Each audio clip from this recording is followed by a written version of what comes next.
Les services secrets ont déployé la bête, la limousine présidentielle, pour transporter les secrets militaires les plus sensibles des États-Unis. Soudain, il ôte sa veste, révèle une bombe magnétique et se jette sur le véhicule d'escorte.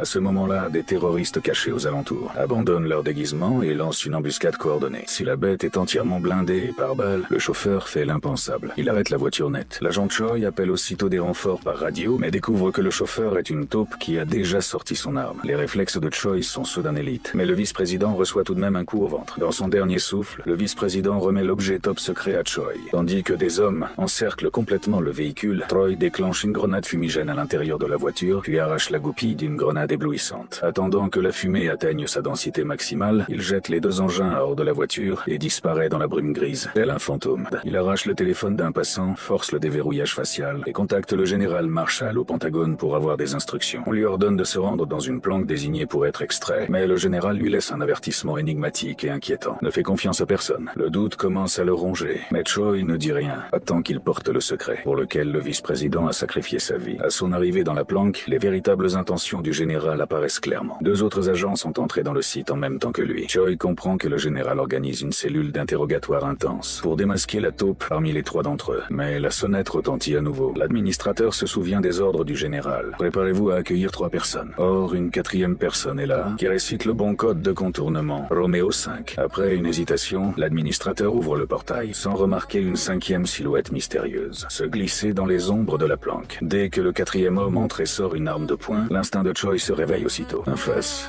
tendu s'ensuit, jusqu'à ce que la 5e personne se révèle. Un haut cadre de la CIA. L'autorité est établie. Les armes sont baissées. Mais Choi reste sur le qui-vive. Le cadre de la CIA prend les commandes et exige que chacun partage ses renseignements pour identifier le traître. Choi est le seul à refuser de dire un seul mot. Son silence éveille aussitôt les soupçons de toute la pièce. Certains pointent même leurs armes sur sa tête. Choi désarme l'un d'eux à une vitesse fulgurante, puis lui rend l'arme calmement. Il ne veut pas aggraver la situation, seulement protéger l'objet sensible. Le secret qu'il transporte, c'est le football nucléaire, le boîtier de commande de l'ensemble de l'arsenal nucléaire américain. Il ne peut faire confiance à personne, mais cette même détermination le piège dans un paradoxe mortel. Comment prouver son innocence quand le secret qu'il détient est trop dangereux pour être divulgué?